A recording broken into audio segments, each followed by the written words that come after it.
É sério isso? Ah, é sim. Quer estar comigo escutando mais um pouco, vendo mais um pouco no novo quadro do Deixe Quieto, um assunto polêmico. Segura a onda, vai, Severinho, chama a vinheta!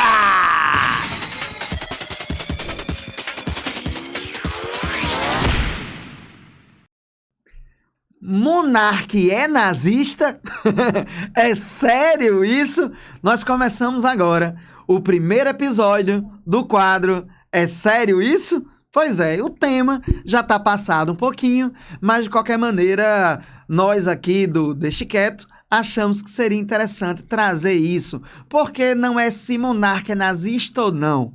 A ideia está muito mais associada à questão do que é o nazismo, ou então do que é a liberdade de expressão. Sendo assim, a gente vai bater um papo, eu, você e Severinho aqui, né? A nossa caveira de estimação, o nosso personagem potiguar de estimação. Já parou para perceber, já parou para se perguntar se a democracia tem limites? Ou o que é a democracia? Ou o que é fascismo, totalitarismo, ditadura? Sabe que cada coisa dessa é diferente? Não são as mesmas coisas? Quando você usa a expressão totalitarismo, você diz uma coisa. Quando você fala sobre ditadura, é outra coisa. Absolutismo não tem nada a ver com teocracia. São estruturas de governo, são práticas políticas que são consideravelmente diferentes. Hoje em dia, muita gente acredita que democracia é a liberdade da maioria, quando não necessariamente. É isso mesmo que você escutou. A democracia não é necessariamente o direito da maioria, é sim uma ação de preocupação do Estado em garantir as igualdades, as possibilidades, em proteger as minorias, aqueles que são mais fragilizados. A democracia, ela visa diminuir os preconceitos, ou acabar com eles, diminuir a pobreza, ou acabar com ela de maneira mais complexa, mas a democracia, ela não significa dizer que você possa fazer o que você quiser, quando você quiser, e da maneira que você quiser. Quando a gente estuda os filósofos iluministas do século XVIII, como Rousseau, Montesquieu, Diderot até, nós passamos a compreender um pouco melhor isso. O problema são as deturpações que foram feitas no decorrer do próprio século XX do que seria liberdade, do que seria democracia. Monarca, sim, ele é um sem noção. Achar que democracia é liberdade de expressão, quando você acha que nisso você pode dizer o que quiser, como quiser, e não se responsabilizar por isso, acho que a internet e outros meios de comunicação de massa já ensinaram a ele e a outras pessoas talvez que democracia não é dizer o que quer, nem como quer. O nazismo, ele é um elemento construído ideologicamente por uma sociedade frustrada, com medo, isolada, com uma solidão profunda que cada indivíduo alemão compartilhou consigo e com a própria sociedade durante o pós-Primeira Guerra Mundial.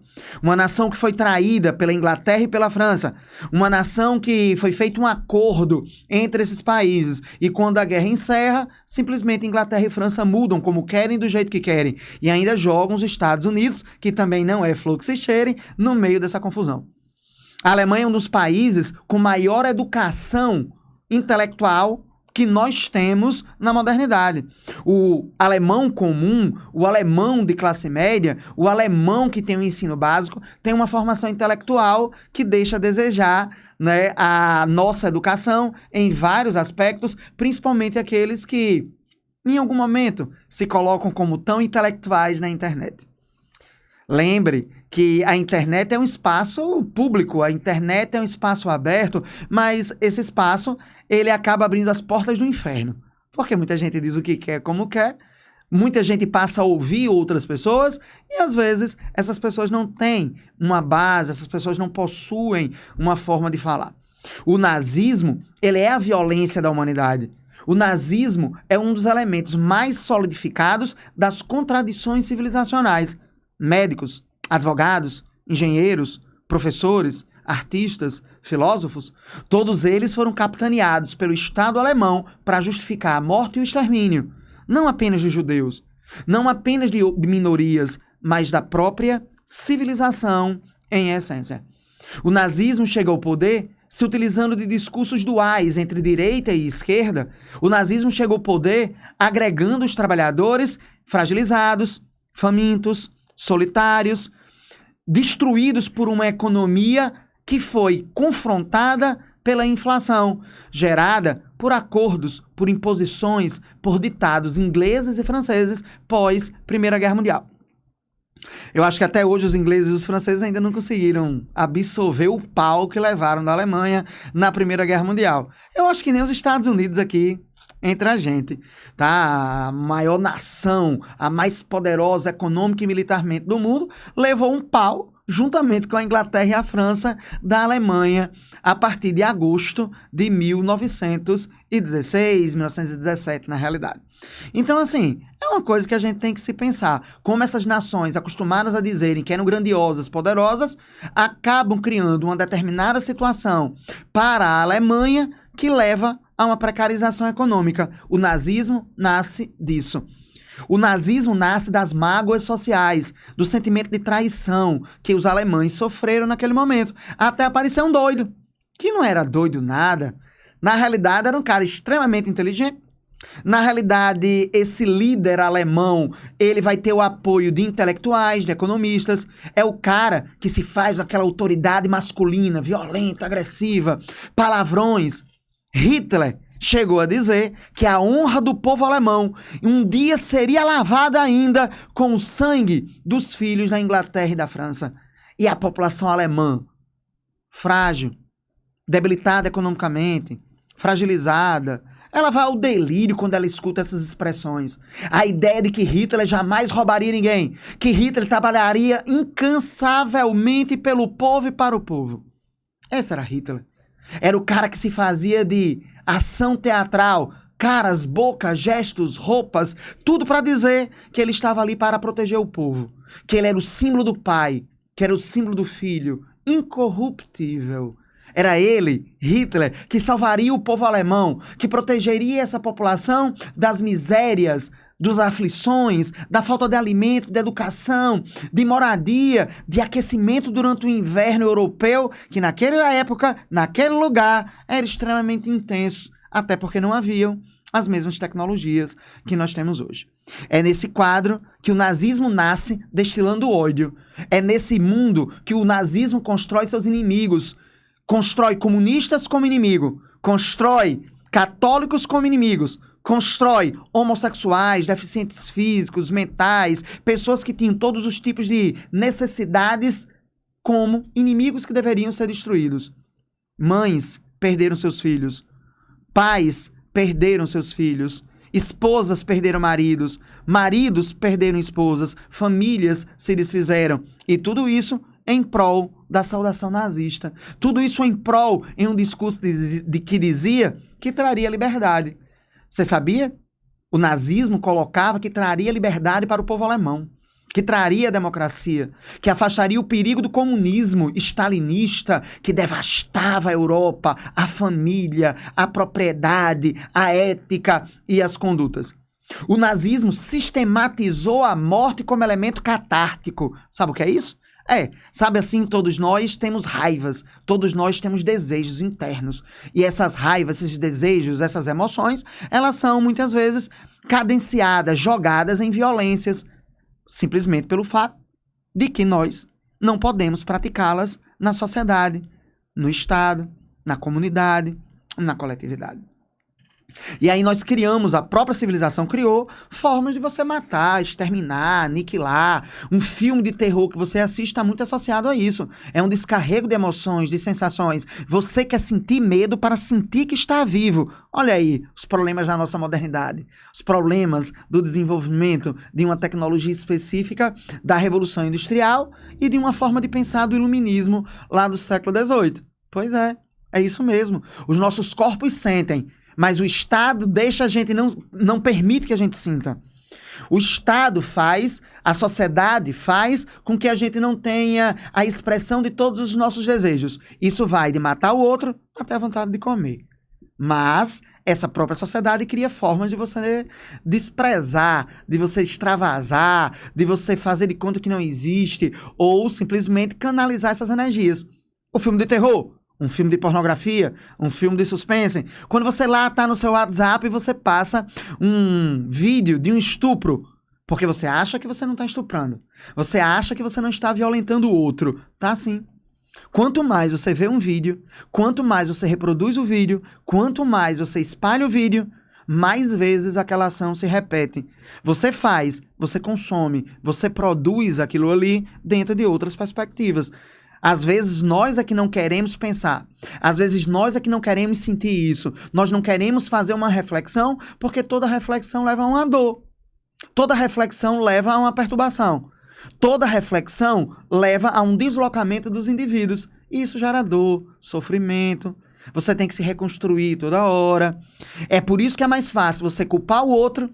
É por isso que é mais fácil você agredir do que você olhar para si e dizer: errei, não deveria ter feito isso. A liberdade de expressão que Monark argumentou e que outras pessoas hoje argumentam não é o direito de você fazer o que quiser, como quiser ou do jeito que quiser. A democracia seria um exercício de responsabilidade do que você diz e como você faz. O nazismo não foi uma liberdade de expressão.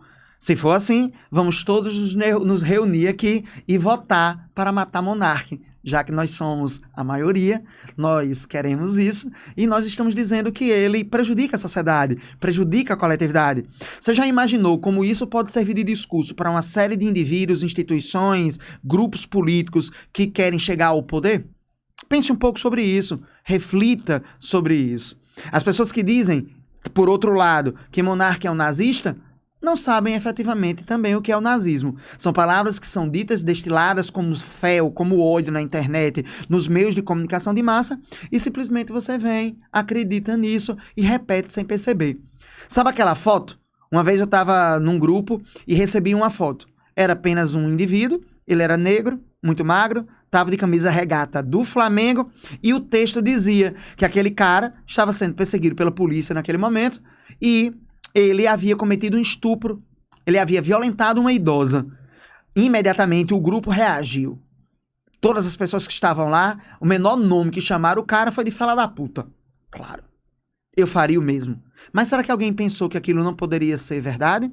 Será que alguém pensou que aquilo poderia ter sido propositadamente feito para prejudicar aquele indivíduo? Qual é a sua responsabilidade de ver, escutar, sem lembrar que isso pode ter sido editado, que isso pode ter sido mandado por uma pessoa mal intencionada, que isso pode ter sido mandado por uma pessoa um tanto mais desavisada, quem sabe, para ser educado. Então, é preciso que você que está me escutando pense um pouco sobre isso. É importante que você pense que o outro é o outro exatamente porque ele é diferente de você. Ele não é igual. As pessoas são feitas de individualidades, de exclusividades. Uma vez, inclusive, no podcast anterior que eu digo quando o nosso Deixe Quieto estava ligado ao estudioso, não ainda ao Enriquecendo com Você. E eu fiz um comentário sobre a questão da relação entre Israel e Palestina. E as pessoas entenderam que ser israelense é ser judeu. Não. Ser israelense é fazer parte da nacionalidade de um Estado. Ser judeu é ser de uma religião. Nem todo judeu é israelense, nem todo israelense é judeu. E o Estado israelense, ele pratica, junto aos palestinos, mecanismos muito parecidos com aquele que o nazismo, quando chega ao poder na Alemanha em 1933, praticou com os próprios judeus que estavam, por exemplo, na cidade de Berlim, de Colônia, se estendendo posteriormente para as regiões conquistadas pela Alemanha na Segunda Guerra Mundial. A justificativa era que os judeus eram maus, que os judeus eram perversos, que os judeus sexualmente eram depravados. O que é a depravação sexual? O que é ser um judeu? O que é ser um heterossexual, um homossexual? Será que essas nomenclaturas, será que essas formas de compreensão de si e do outro determinam a ética do indivíduo? Já parou para pensar nisso? Já parou para refletir que nós, seres humanos, somos formados de subjetividades, de desejos? Será que existem pessoas que são eminentemente más e existem pessoas que são eminentemente boas? Será que Monark não fez o que ele fez, dizendo o que ele disse, só porque talvez ele tenha uma precarização intelectual? Que aqui pra gente é visível. Mas será? Ou será que ele era muito inteligente e tão inteligente que achava que se dissesse o que quisesse daria ibope, visualização ao seu podcast, videocast que ele produzia até então? Ora, aquela máxima de que falem mal de mim, mas falem, ela é válida para mídia. Até mesmo quando você gera o outro, quando gera o ódio ao outro, quando você comenta sobre o outro, quando você agride o outro, você está gerando aí uma movimentação no algoritmo. E isso hoje gera dinheiro, isso hoje gera financiamento, isso hoje gera patrocínios. Pensou nisso? Que talvez ser odiado seja, de certa maneira ou até certo ponto, uma coisa propositada para que esse alguém, ele enriqueça? Será que quando você fala mal dele, você não percebe quando vai nas redes sociais, você está dando ibope, você está propagando determinadas ideias? Então a gente tem que ter responsabilidade com aquilo que a gente vê, com aquilo que a gente comenta. Aquilo que a gente vê, aquilo que a gente escuta, nem sempre é aquilo que é, mas é aquilo que alguém quer nos mostrar. Nunca parou mesmo para pensar um pouco nisso?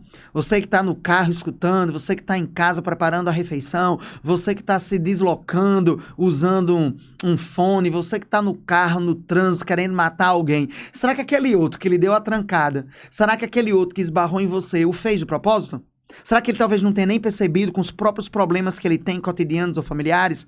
A tolerância é essencial. A compreensão do outro é essencial.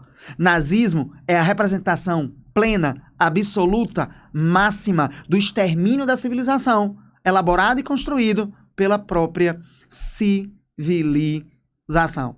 Pense um pouco sobre essas questões de democracia, de liberdade de expressão.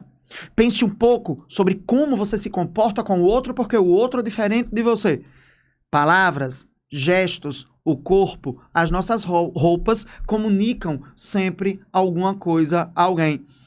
Já parou para perceber como nós podemos ser violentos com outras pessoas nos utilizando de determinados comentários? Pois é, Monark se lascou.